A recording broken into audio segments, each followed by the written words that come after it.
ओडिया भाषा और साहित्यर आधुनिक जुगर अन्यतम प्रतिभावान कवि हेउचंती स्वभाव कवि गंगाधर मेहेर। से थिले प्रचंड प्रतिभार अधिकारी।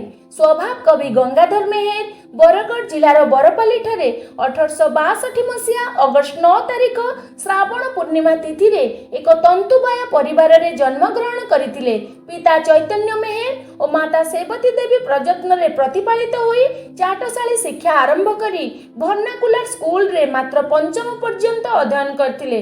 दारिद्रता तांक परिवारर चिर सहचर होइथिबारु से बाल्य कालरु बापांक वस्त्र बयन रे सहयोग करुथिले। परे से मोहरी चाकरी पाइथिले। से थिले सत्यवादी। कोर्ट कचेरी रे सत कथा ही कहूथिले। पिलादिने उच्च शिक्षा लाभरु वंचित होइथिले मध्य बहु उच्च कोटीर काव्य कोणार्क सृष्टि करि पारथिले। तांक लेखनीरु अमृत सम सृष्टि हेला गोटिए परे गोटिए काव्य कविता।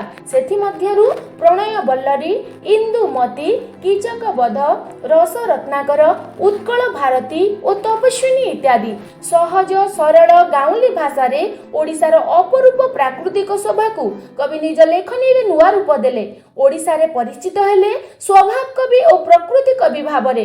तंत पाखरे बसी से महाख्य काव्य कविता लिखिचंती। से आमको सिखाइचंती किबा असाध्य महितळे प्रकृतिर मुग्ध रूपकार मानव चरित्र तुंग चित्रकर सिद्धहस्त गंगाधर ओडिया जाति और भाषार उन्नति निमंते आप्राण उद्यम करिचंती। उत्कल भारती, भारती रोदन, उद्बोधन